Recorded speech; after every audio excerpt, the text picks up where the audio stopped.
Yes. Great. Yes. Okay, great. Well, thank you everyone and welcome to our session this morning. This is self-advocacy in the workplace, know your rights. My name is Denise Lugo Fowler and I am the Director of Outreach for Disability Rights New Jersey. And just going over a few quick housekeeping items. If everyone can mute their microphones, we can just limit the distractions during the session. If anyone needs captions, they are available. Just click on the CC button, live transcript at the very bottom of the Zoom menu, and that will bring them up for you.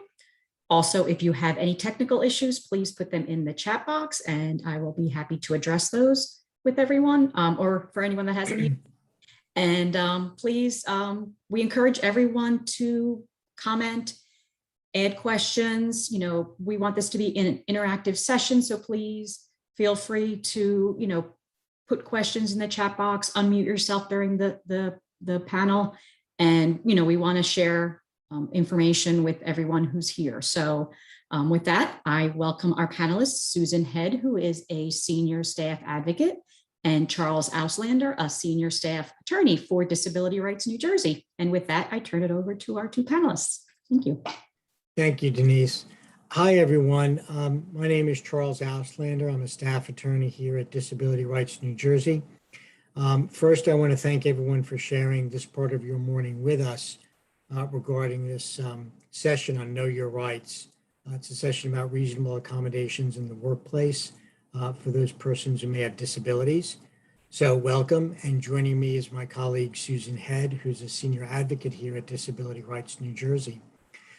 This session, like the other ones that we've had, we want it to be a roundtable. We don't want it just to be us providing information and you sitting and listening to that information. We are going to do that, but we'd really prefer that if you have questions at any time, if I'm using maybe a PowerPoint slide or I'm describing something, feel free to stop and either unmute yourself, because I'm sure that Denise will provide you with that option, and ask a question. Or if you don't want to do that, raise your hand, you know, and then I can call on you individually so you don't have to necessarily interrupt me by taking yourself off mute. Or you can put a question in the chat box and either I or Susan will stop and we'll try to answer that question. The reason I mention this at the outset is we want this to be a genuine roundtable where people ask us questions and we have a discussion about reasonable accommodations, what they are, how to obtain them, and for what purposes. So I will start off by giving a presentation and talking about the law surrounding reasonable accommodations. And in addition, I'll talk about the actual practical steps about how to request and obtain one. But I really strongly encourage everyone to think of questions and don't be shy about asking them. Again, whether you unmute, whether you raise your hand, whether you put it in the chat box, the more questions, the better. I don't have to reach the end of my presentation. Susan and I are here to provide you with information to help you, as opposed to us just going through the information that we prepared today. So with that, I am going to share my screen with you just for a few slides. And the slide you're going to see up front right now is learning objectives. And the reason I put that up there is I wanted to give you an idea of what I'm going to be speaking about. And then I'll break it down into a little bit more detail. But again, at any time that you want, please ask questions. That's what we're here for. So know your rights, reasonable accommodations in the workplace. Reasonable accommodations are provided to people who have disabilities in order for them to be able to do their jobs, just like individuals who may not have disabilities that impede their ability to work. And the law that provides the right to have reasonable accommodations comes from several sources. The first is the ADA, that's the Americans with Disabilities Act. That's a federal law. It's a very long and big federal law, and it covers many things in terms of anti-discrimination provisions. But one of those anti-discrimination provisions is reasonable accommodations.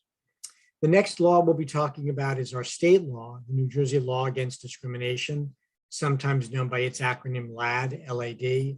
So just like the ADA, the Americans with Disability Act has an acronym, so does New Jersey.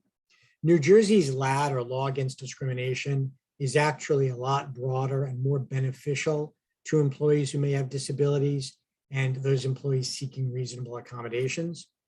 We'll also talk about how you request a reasonable accommodation from your employer and what information you may need to disclose about your medical condition or disability. Now, as I just mentioned, the Americans with Disability Act is a federal piece of legislation. I apologize. Is a federal piece of legislation that covers many things, but one of the things it covers is reasonable work accommodations for what are called qualified persons with a disability. And qualified persons with a disability has its own definition. It'd be those people who are eligible or subject to requesting a reasonable accommodation. Well, what rights do you have under the Americans with Disability Act? Well, you can't be discriminated against if you're seeking a reasonable accommodation, but you first have to be a qualified individual. This applies to circumstances like job applications, hiring, advancement, if you're terminated because you're having accommodation, training, promotions, employee compensation, essentially any of the terms and conditions of employment, both as you're seeking a job with an employer, during the interview process, accommodations can be requested. And then once you actually are offered a position and have employment, at each stage you can ask for an accommodation. Now, it may be that you don't have a disability when you applied for and interviewed for a job. You then have the job, you're working at it for a number of years, and you acquire a disability. Well, that would be an instance where you ask for it after the fact, since you've already been hired and you're working there. What's a qualified person under the ADA? A qualified person is someone who has a disability. That would include a developmental disability or an intellectual disability. And that individual, with or without a reasonable accommodation, and we'll talk about those in a little more detail, can perform the essential functions of their job. The reason that word or phrase rather is emboldened, essential functions, is that you still have to be able to do the job. The whole point of a reasonable accommodation is that if you're provided with an opportunity to have, say, for example, different terms and conditions of your employment or access to assistive technology, things that let you do the job, as long as you can perform the same job as other individuals who may be non-disabled, if we provide you with those accommodations and you do those essential functions, you can't be terminated, you can't be discriminated against just because you need that extra assistance. What are essential functions? Well, I've just alluded to that. Those are the basic job duties that you as an employee must be able to perform. And it's very fact dependent. A lot of times when people ask advice from attorneys, they often hear the phrase, it depends. Well, it does depend. It depends on the facts of your case. What are the basic job duties for your position? What are those essential functions? What's the nature of the accommodation you're seeking? And what are your functional limitations based on your medical condition or the disability that you're requesting an accommodation for? Now, as I said earlier, the Americans with Disability Act is a lot narrower than the New Jersey law against discrimination. I'll flip it and say it in the reverse way. The New Jersey law against discrimination is broader than the Americans with Disability Act. Here's why. In order to be covered under the Americans with Disability Act, you have to be an individual with a physical or mental impairment that substantially limits a major life activity. That also has a definition under the law. The New Jersey law against discrimination doesn't have that particular definition, so LAD is broader than the ADA. You can also have a history or a record of an impairment, or you can be perceived by someone as having an impairment. Those same two other bullet points, those requirements, also exist under the New Jersey law against discrimination. Now, this is just really a long list of what are major life activities, and it's essentially being alive and being a human being, caring for yourself, performing manual tasks, eating, hearing, sleeping, speaking, reading, concentrating. Basically, anything you're doing as a person would be a major life activity. And if you're going to need an accommodation because of an impairment from one of these activities, You then have to look at what your job duties are and whether you're able to do them if your employer provides an accommodation to you. And again, it's got to be a reasonable one. I'm going to skip ahead. Who does the ADA apply to? Does it apply to all employers? No, this is another limitation compared to New Jersey's law against discrimination. It applies to employers that have 15 or more employees. It applies to private employers. In a different part of the law, it applies to both state and local government and also the federal government. But they have the Rehabilitation Act of 1973. The federal government still has to abide by these rules, but it's in a different part of the law that I just mentioned, but it's substantially similar to the ADA. Now, the law against discrimination, also known as LAD, that's the acronym, it provides more protection to more people than the ADA. That's that theme I've mentioned earlier. And under the LAD, disability has a much broader definition. As you can see here, it's any physical or sensory disability, infirmity, malformation, or disfigurement. And then it goes on, that ellipsis goes on to all these different physical and mental impairments you might have, which prevents the typical exercise of any bodily or mentally functions or is demonstrably medically or psychologically by scientific standards existent or provable. So basically, if you have any sort of infirmity, physical or mental, that can be demonstrated to be a medical condition or an impairment, you might be eligible for a reasonable accommodation under New Jersey's law against discrimination. It doesn't involve an impairment of a major life activity. So that's another example where the New Jersey LAD or any discrimination law that provides for reasonable accommodations is a little broader. Now, I've been talking for about maybe 15 minutes, which is kind of a long time. Does anyone have any questions thus far about what reasonable accommodations are and the two major laws that would apply if you're seeking one here in the state of New Jersey?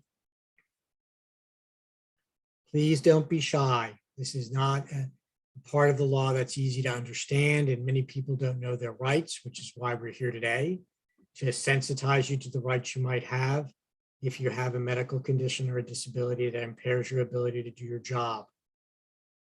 So do we have any questions in the chat box?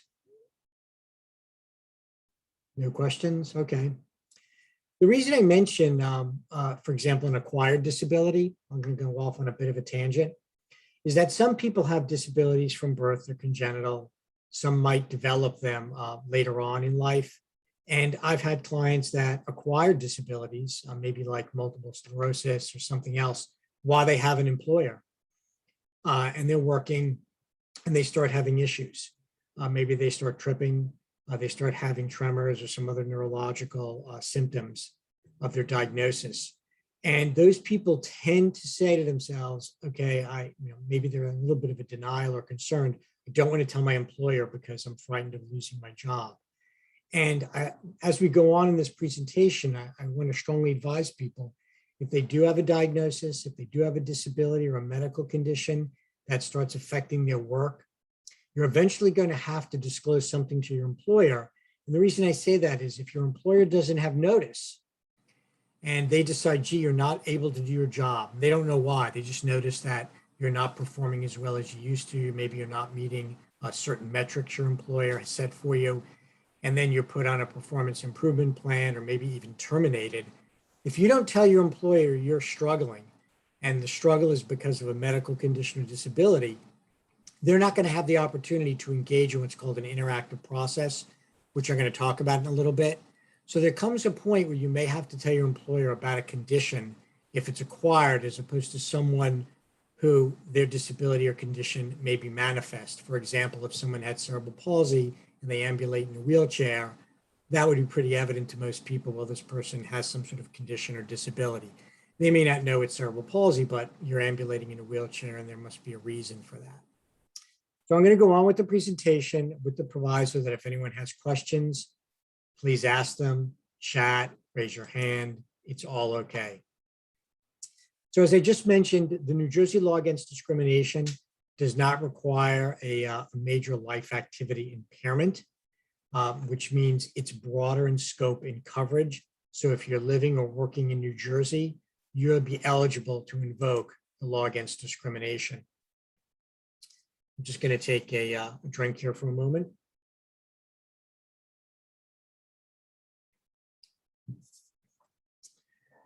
Now, the next question is, how can I find out if my employer must follow the law against discrimination?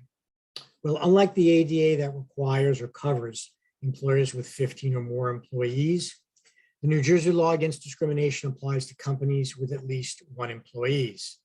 Well, what that means, ladies and gentlemen, is it's much broader. And obviously, if you're working for someone, you could be that one employee. Where is it similar with the ADA, that is the law against discrimination? You still have to meet your job qualifications and perform your essential job functions. And you can ask for a reasonable accommodation if you're provided with it, it allows you to perform your tasks or apply for a job and interview like someone else who doesn't have a disability or a medical condition. So I'm going to talk some more about reasonable accommodations now, but I want you to understand if you're working in New Jersey, or if you live elsewhere, but you still work in New Jersey, you're likely covered under the New Jersey law against discrimination.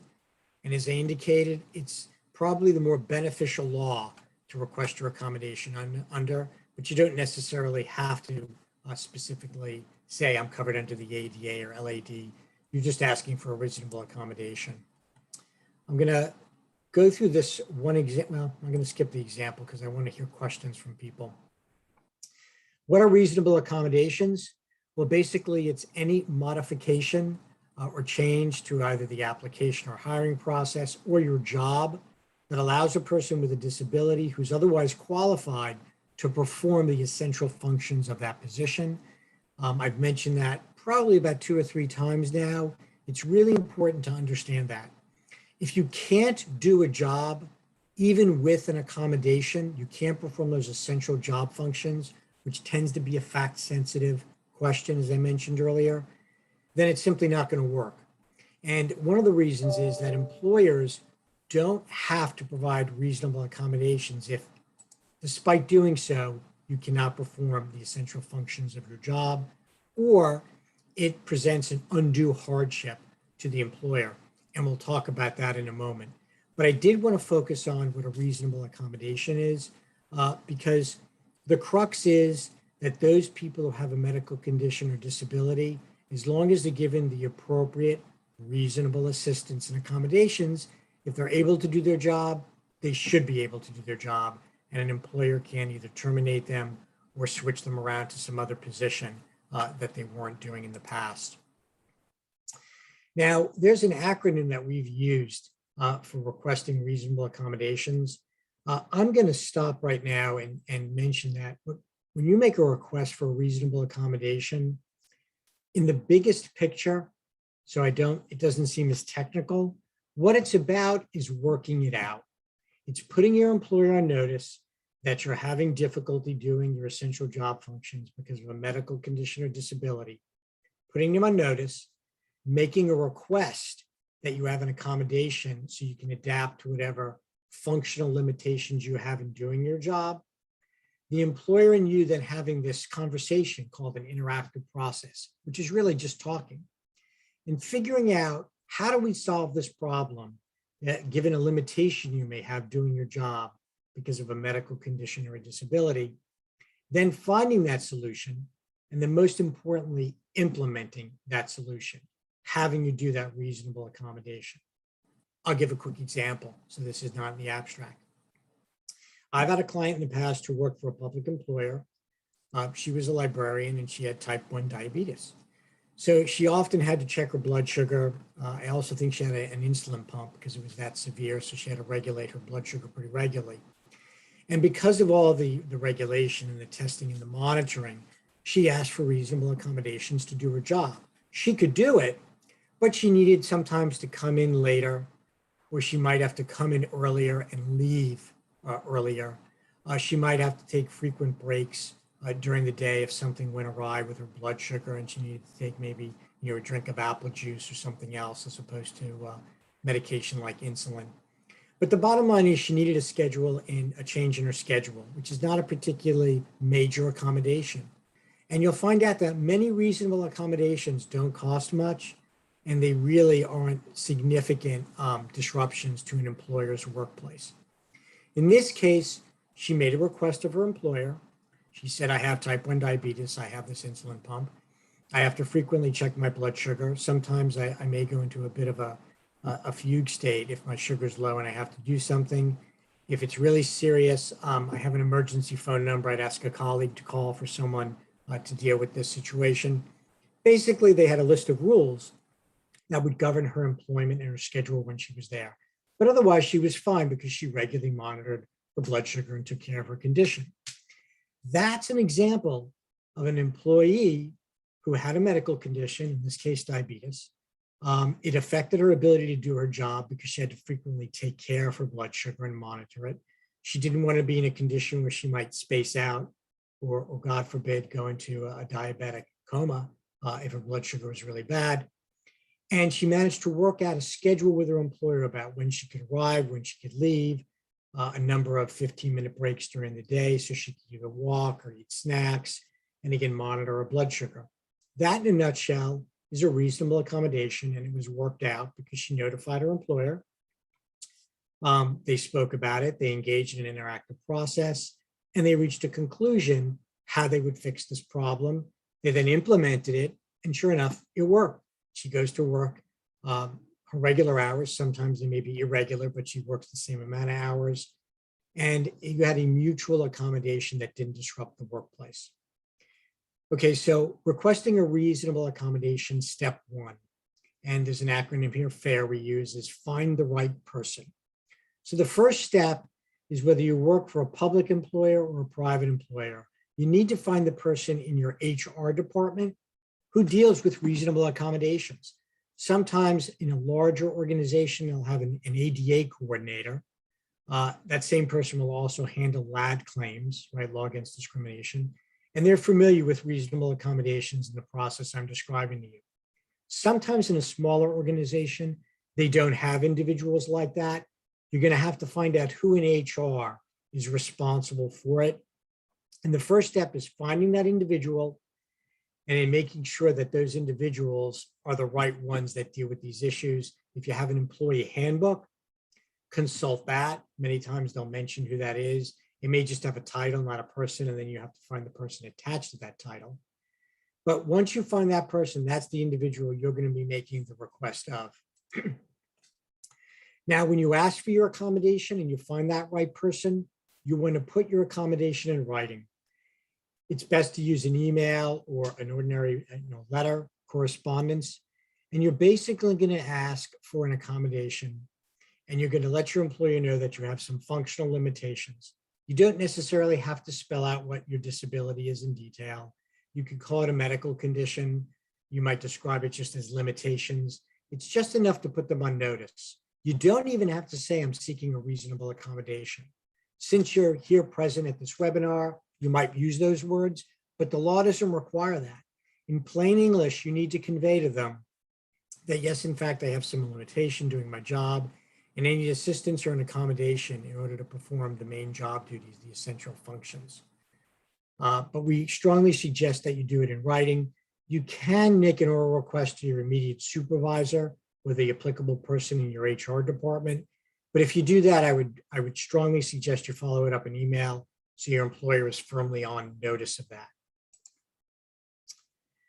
Okay, we've discussed plain English, doesn't have to be a reasonable accommodation verbiage. And we've talked a little bit about examples. I gave you the example of the woman who had diabetes.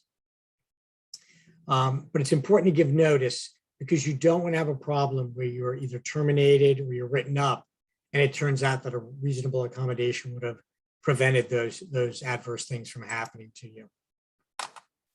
Once you do that, once you find the right person, right, and you've asked for an accommodation in writing, the next part is the interactive process. That's the I in FAIR.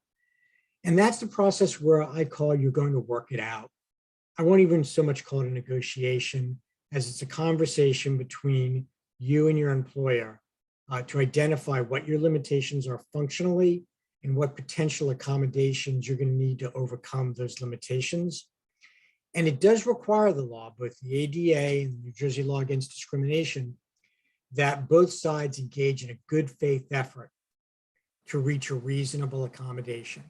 So we can fix this problem, much like the woman with the librarian with type 1 diabetes needed a change in her schedule, needed some frequent breaks to take care of monitoring blood sugar or taking snacks. The law requires a good faith action. If your employer says, I received a notice from HR, seems you have a problem doing your job, you're asking for an accommodation, the answer is no, I will not even discuss this with you. You either do your job or don't. That would likely be a violation of both the ADA, depending on how large the organization is, and likely, very likely, a violation of the New Jersey Law Against Discrimination. So right now, I'm going to take a pause because I've been talking for a while and ask if anyone has any questions thus far about either the ADA, the LAD, or the steps I'm going through about requesting a reasonable accommodation in the workplace. Okay, so Any Charlie, questions? I'm going to ask a question. Okay. Okay, is every employer in New Jersey required to comply with the ADA regarding the provision of reasonable accommodations? And how does the ADA differ from the LAD in terms of employers' responsibilities? It's a good question.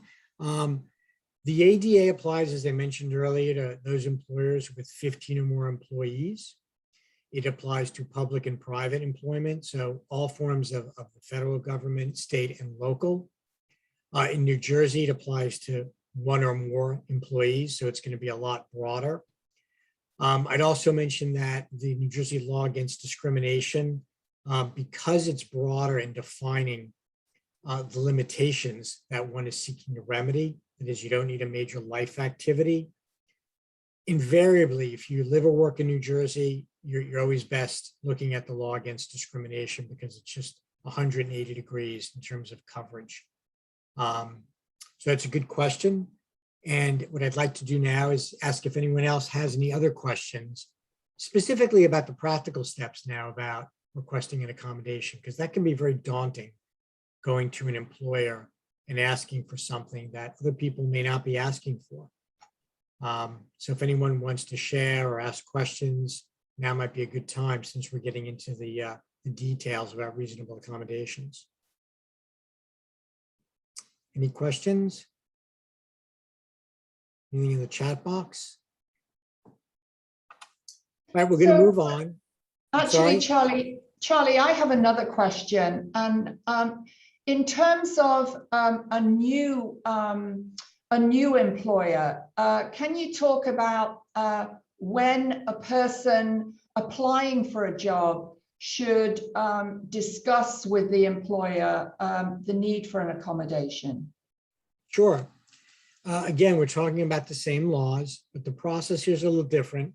If you're going to interview for a job, some job postings, and I'll use a good example with the federal government, the state government also does this.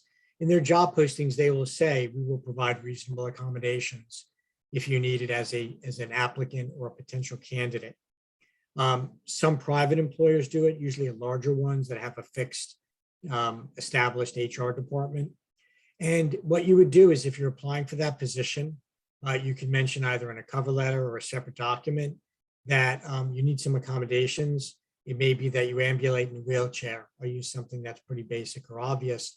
And I need to know that the building I'll be going to for the interview, assuming it's not on Zoom or Skype or something like that during our pandemic, the place is wheelchair accessible, that I can get in and out of the building, that there are ramps, that I can get into an elevator, that the doors in your office are wide enough to accommodate, a wheelchair. So that would be an example if you're an applicant. Nowadays, most things are done on Zoom because of the pandemic, so that makes things a lot easier. For those people who might have a medical condition or disability regarding either their speech patterns or possibly if they're not deaf, they're hearing impaired, they would be able to tell their employer ahead of time, look, you may have to have captions for me in our Zoom meeting because I'm not going to be able to hear you. Even with hearing aids, I might have, say, a limited hearing, and I want to make sure I have a good interview. So you'd make those requests up front.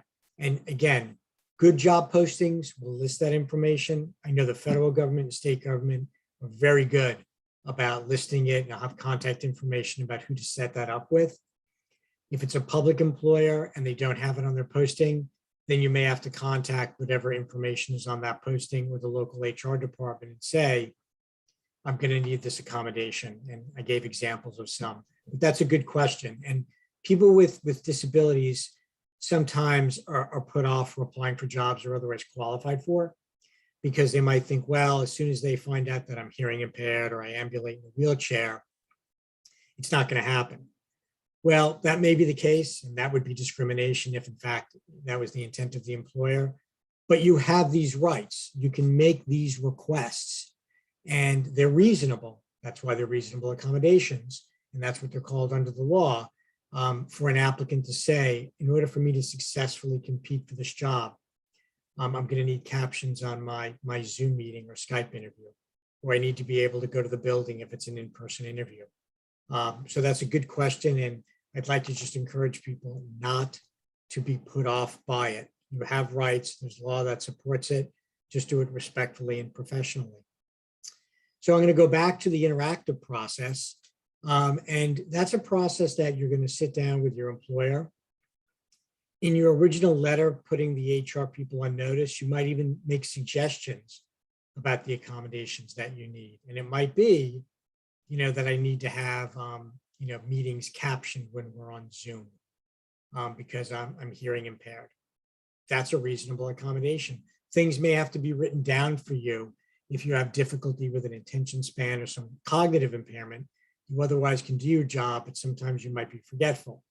So it may be that meetings, staff meetings that you have in your office have to be recorded or written down or transcribed and provided to you so you can review them to make sure that any tasks that you were assigned, you recall, you now can do them, and you won't be forgetful and run into a problem down the road. It's really a collaborative process when we talk about interactivity. You're making suggestions to your employer says, well, I can or can't do this. Remember, the employer has a right to say, I can't provide an accommodation if it's an undue hardship. And we're going to talk about that in a little bit. But the interactive process is really where the rubber meets the road, where the problem solving goes on. As I just indicated earlier, you don't have to have the solutions. You're trying to work it out with your employer.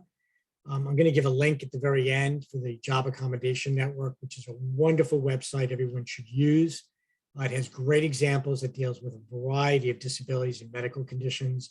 They have a lot of self-advocacy materials, template letters to write, basically scripts to go through the interactive process, depending on what the nature of your functional limitation is. So I recommend that you do that. You may have to move a little quicker because I know we're running out of some time, but I want to make sure I cover some things for you. R, the last part of our acronym, reaching out to your employer to follow up on the request. Once you engage in that interactive process, the ball is in your employer's court. You have to obviously speak with them and engage with them, but they may just do nothing. That happens in some instances. The employer gets your request. They may ask for some medical records, which they're entitled to. But those records, by the way, even if they're requested, they have to be kept separate from your personnel file under the law. They have to be kept confidential on a need-to-know basis, maybe your immediate supervisor and someone in HR.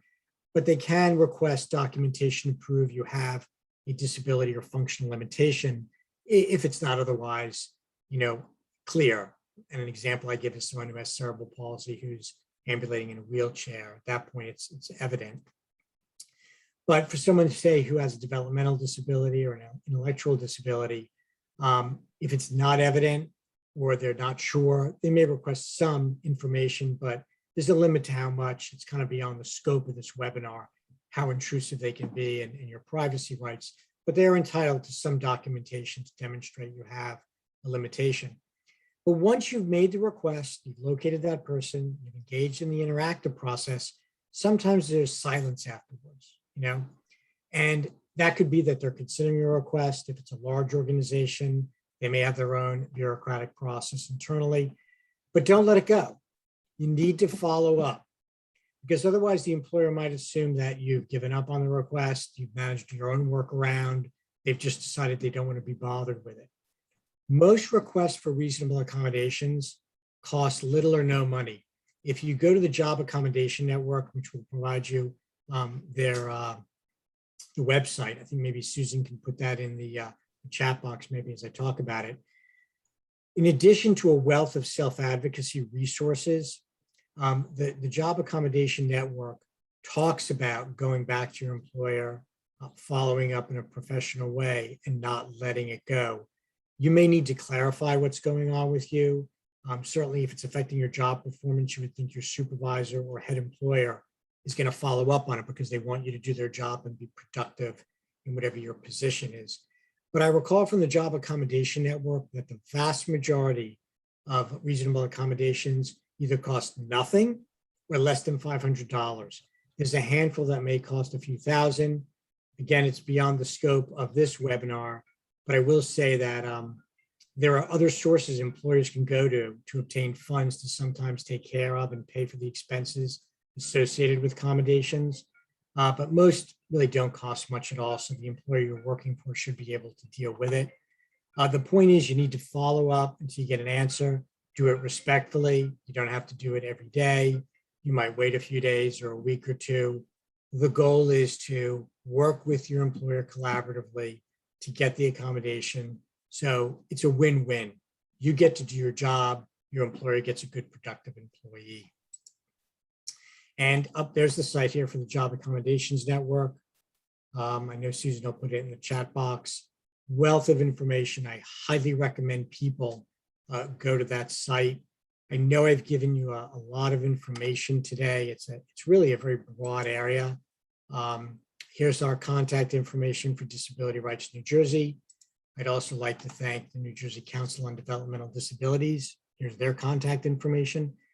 What I'd like to leave people with and then open it up to questions is that reasonable accommodations, there's a lot of law surrounding it. It can be complex, but the process for making a request, that FAIR acronym and the process I just outlined is not difficult.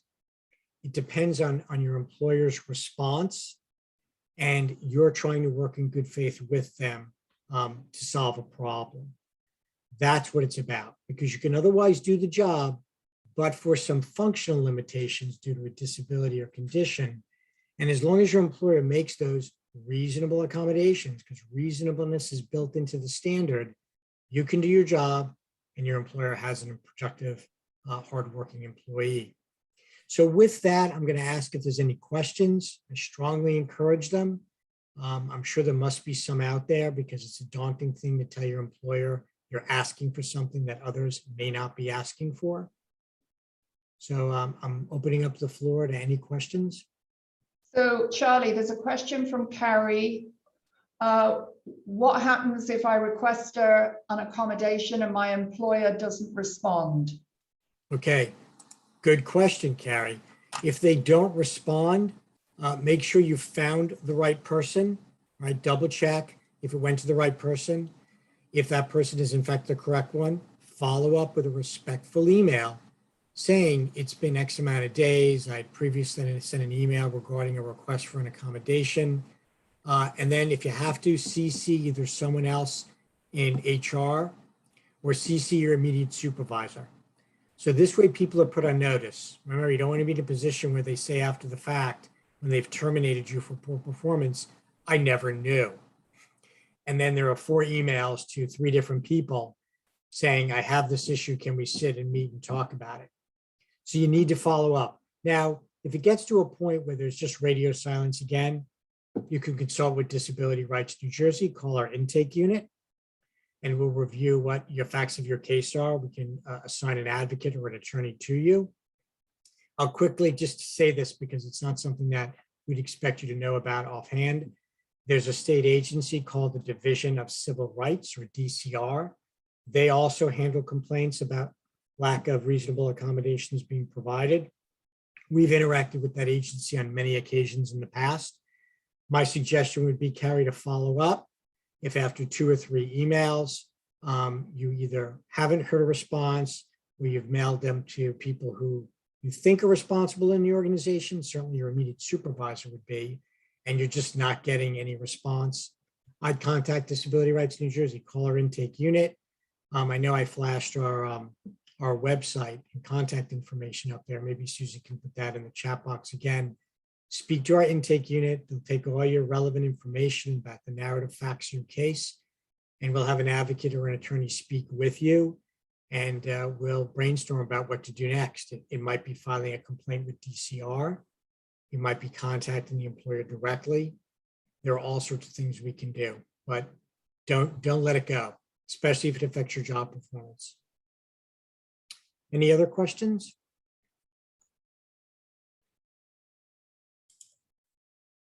It wasn't a question necessarily, it was a comment. Yes. I'm working with a student who needs accommodations to complete applications, and he doesn't have the confidence to ask for the accommodation. So he doesn't apply. He is slowly building up his advocacy skills, and I will share FAIR with him. Good. Thanks for that comment, Kelly.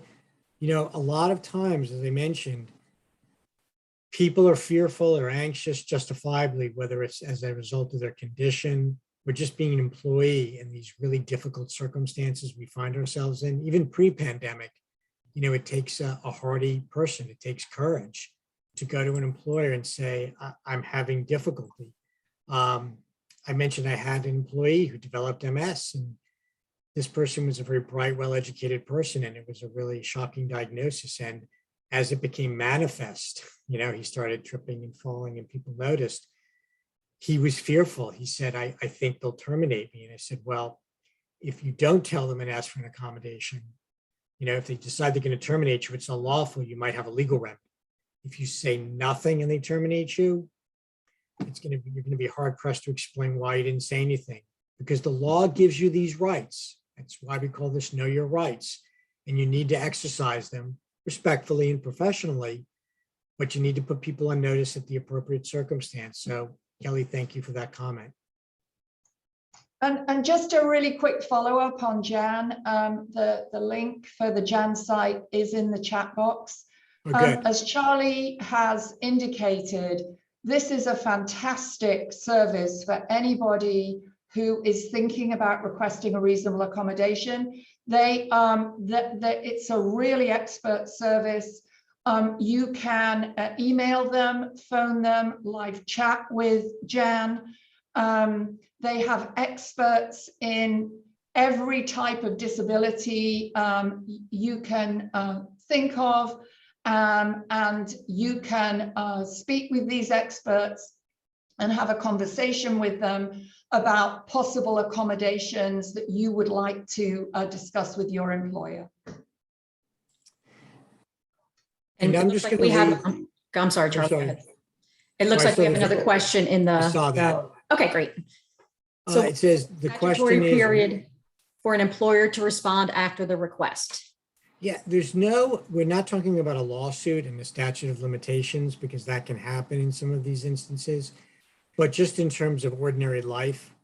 Once you make your request to your employer, there is no specific limit other than reasonableness, which some people might, disagree with. But depending on the nature of the accommodation or the limitation, you would expect your employer to respond within a short amount of time. It might be a day, it might be a few days. Again, if you're a new employee, I would certainly raise these issues up front if you think it's going to be difficult. If it's an acquired disability or condition that's happened to you, your employment may be dependent on your doing this, because if it affects your productivity, you're better off doing it quickly. But to answer the question, there is no 5 days or 10 days that your employer has to respond to the request. It's a reasonable amount of time. They do have to engage with you as a matter of law, which is what I was referencing earlier. They just can't ignore you and let things proceed apace. So that's the short answer to that question. Great, thank you so much. Okay. And it looks like we are just about out of time right now. And I don't see any other questions. Barb Coppins wanted to say thank you to Susan and Charlie. Thank you, Barb. Employment, awesome job. And yes, and I too want to thank the two of you. And I appreciate everyone who participated today. And thank you, and have a good rest of the day. Thank you. Bye, everyone. Bye.